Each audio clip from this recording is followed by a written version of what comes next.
Study times में आप सभी का स्वागत है। आज हम लोग रेलवे एग्जाम्स के लिए जीके जीएस सीरीज का पार्ट 12 देखने जा रहे हैं। हमारा पहला प्रश्न है, यदि किसी क्षेत्र के सभी परागणकर्ता कीट अचानक समाप्त हो जाएं तो सबसे पहले किस पर प्रभाव पड़ेगा। तो जैसे मान लीजिए ये हमारा कोई पौधा है और इसके ऊपर में दो फूल लगे हैं, एक फूल नंबर 1 और एक फूल नंबर 2। ऐसे ही यहाँ पर कोई दूसरा कोई पौधा है, इस पर अपना कोई फूल लगा हुआ है। तो हमारा जो फूल है इसके अंदर में हमारे दो पार्ट होते हैं।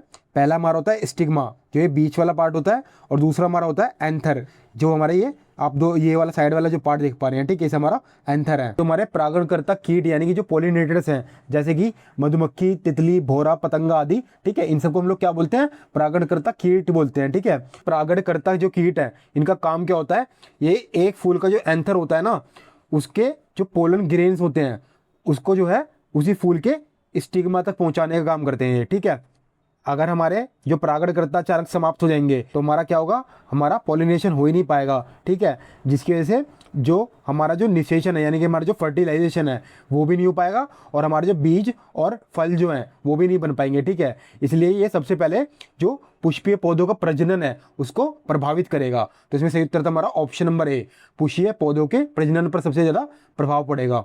और आपकी जानकारी के लिए मैं आपको बता दूं, ये जो हमारा पॉलिनेशन है ये हमारे दो टाइप का होता है। पहला हमारा होता है सेल्फ पॉलिनेशन। तो इसमें क्या होता है, जो हमारा पौधा है, ठीक है, इस पौधे के अंदर मान लो दो फूल हैं, अब इसके दो स्टिग्मा हुए, एक ये वाला एक ये वाला। अब इसके जो एंथर हैं वो भी यहाँ पर हमारे अलग अलग हैं। ठीक है, अब मान लो ये जो एंथर है ये इस फूल के पहले वाले फूल के स्टिग्मा में चला जाएगा। ठीक है, या फिर ये क्या करेगा, इस दूसरे वाले स्टिग्मा के अंदर में चला जाएगा हमारा एंथर। तो इन दोनों केस में क्या है, पौधा हमारा सेम ही है। ठीक है, तो ये हमारा सेल्फ पॉलिनेशन कहलाएगा। ठीक है, और अगर मान लो ये एंथर जो यहाँ पर था, ठीक है, इस वाले पौधे का, और वो किसी दूसरे पौधे के स्टिग्मा में चला जाए तो ये हमारा होता है क्रॉस पॉलिनेशन। ठीक है, तो आपको याद रखना है क्रॉस पॉलिनेशन और सेल्फ पॉलिनेशन के अंदर में डिफरेंस। यदि किसी वस्तु का घनत्व जल से कम हो तो क्या होगा। तो हमारा जो घनत्व होता है उसका फॉर्मूला हमारा होता है द्रव्यमान बटे आयतन, यानी कि मास अपॉन वॉल्यूम। अब हमारा जो कोई भी वस्तु है अगर वो तैर रही है, ठीक है, तो उसके ऊपर में जो है हमारा जो बायोएंट फोर्स है यानी कि उत्प्लावन बल वो भी काम करता है। तो जैसे मान लो जो हमारा उत्प्लावन बल यानी कि बायोएंट फोर्स है ये बी है, और जो हमारा ग्रेविटेशनल फोर्स है, ठीक है, वो जी है। तो मान लो हमारी ये एम है, ये हमारी वो कोई बॉडी है, ठीक है, उसका मास है। तो अब ये गुरुत्वाकर्षण बल क्या करेगा, इसे नीचे खींचने की कोशिश करेगा, और जो उत्प्लावन बल इस पे लग रहा है वैसे ऊपर खींचने की कोशिश करेगा। तो जो हमारा उत्प्लावन बल है वो अगर मान लो उस बॉडी के खुद के जो भार है, ठीक है, उससे अधिक या उससे बराबर हो जाता है तो ये जो हमारी वस्तु है वो डूबने की वजह पानी की सतह पर तैरती है। ठीक है, तो अगर मान लो किसी वस्तु का घनत्व जल से कम है तो हमेशा वो पानी में तैरेगी। तो ऑप्शन नंबर बी हमारा ठीक हो जाएगा। यदि आरबीआई रेपो रेट दर तथा सीआरआर दर दोनों घटा दे तो सबसे संभावित परिणाम क्या होगा। तो इसका सही उत्तर है ऑप्शन नंबर ए, ऋण उपलब्धता बढ़ सकती है।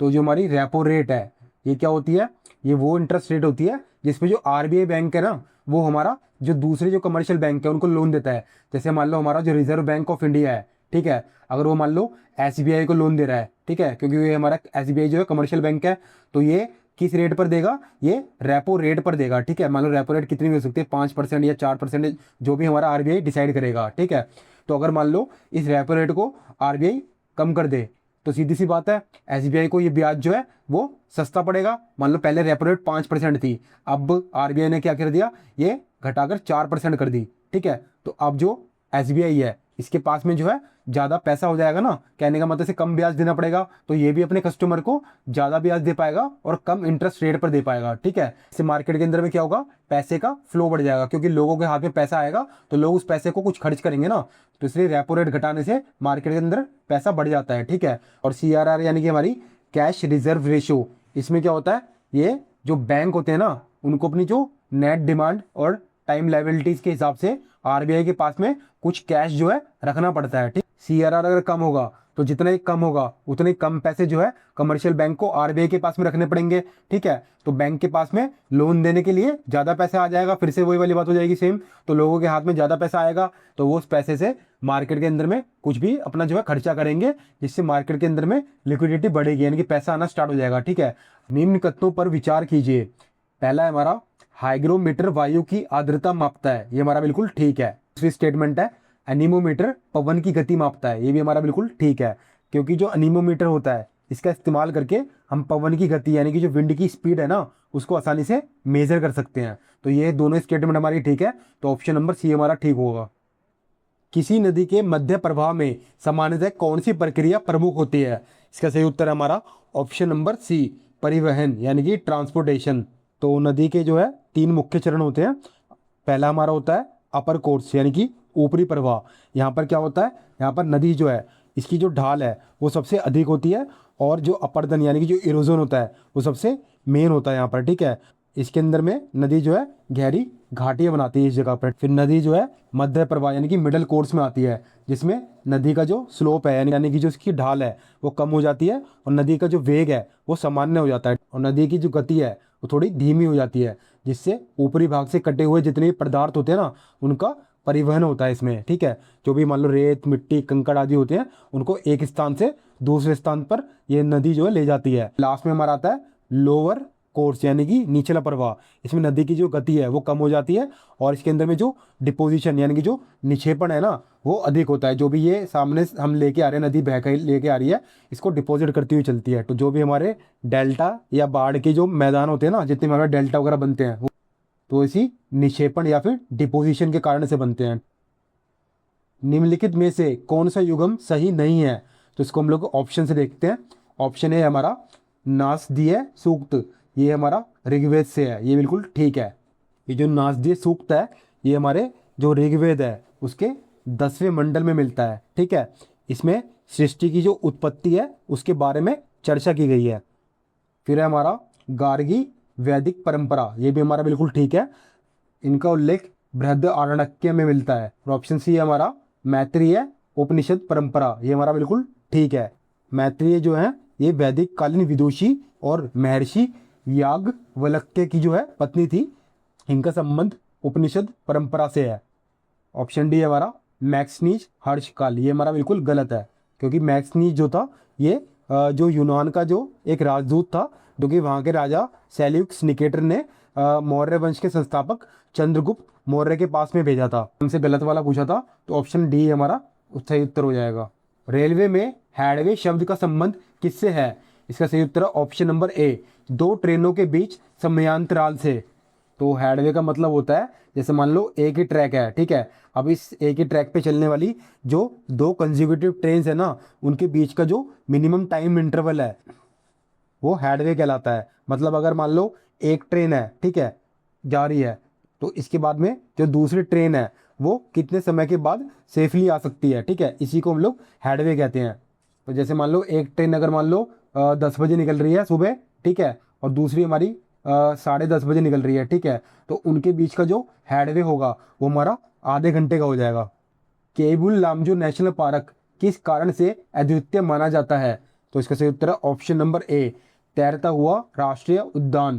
केबुल लामजो नेशनल पार्क जो है ये दुनिया का एकमात्र तैरता हुआ नेशनल पार्क माना जाता है, ठीक है। ये कहाँ पर है? ये मणिपुर के जो लोकटक झील है, ठीक है, उसके अंदर है। सो वेरी इंपॉर्टेंट है ये, आपको याद रखना कहाँ पर है, लोकटक लेक के अंदर में।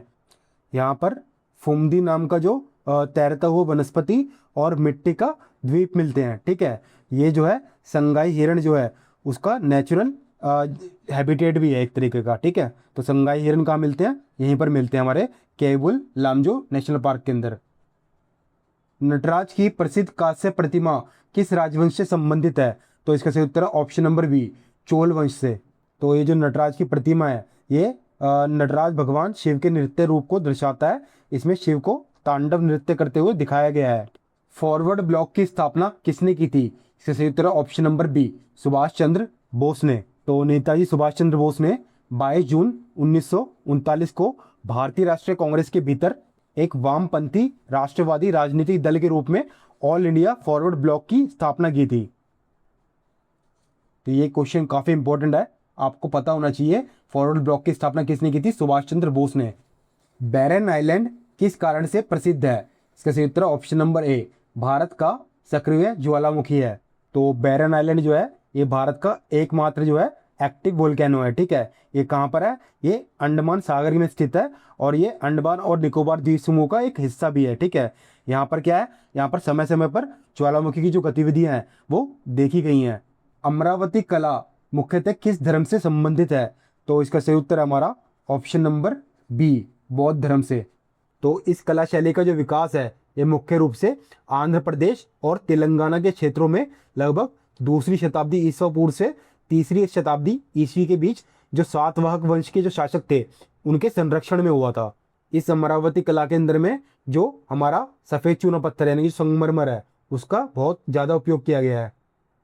मानव शरीर का एकमात्र अंग कौन सा है जो स्वयं को लगभग पूर्णतः पुनर्जीवित कर सकता है? तो इसका सही उत्तर है ऑप्शन नंबर बी, लीवर यानी कि यकृत।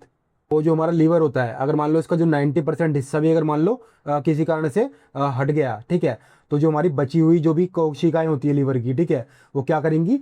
वो विभाजित हो जाएंगी और कुछ ही हफ्तों में वापस से सामान्य आकार और कार्यक्षमता में लौट आएंगी, ठीक है। इसी क्षमता के कारण से जो जीवित व्यक्ति है वो भी अपने लीवर का एक हिस्सा किसी मरीज को दे सकता है। चिपको आंदोलन का संबंध मुख्यतः किससे था? तो इसका सही उत्तर है ऑप्शन नंबर बी, वन संरक्षण से। तो चिपको आंदोलन जो था ये पेड़ों को काटने से बचाने के लिए शुरू किया गया था। इसमें जो लोग थे वो पेड़ों से चिपक जाते थे ताकि उन्हें काटा ना जा सके। इसकी शुरुआत हुई थी ये उत्तराखंड के अंदर में वर्ष 1970 के जो हिमालय क्षेत्र था उसके अंदर में हुई थी, ठीक है। और अगर आपसे इसके जो प्रमुख नेता है उनका नाम पूछा जाए तो वो थे सुंदरलाल बहुगुणा।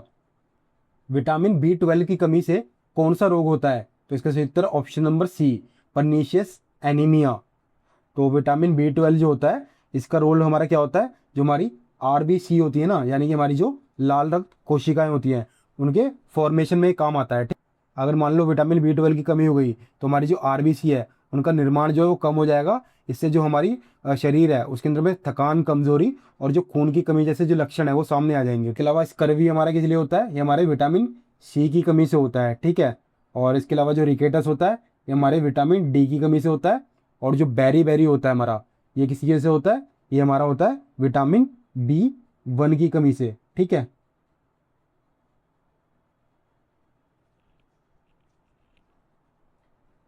तो आज हमने रेलवे एग्जाम्स के लिए GK सीरीज का पार्ट 12 देखा। मैं आशा करता हूँ कि आपको ये पार्ट काफ़ी अच्छा लगा होगा। धन्यवाद।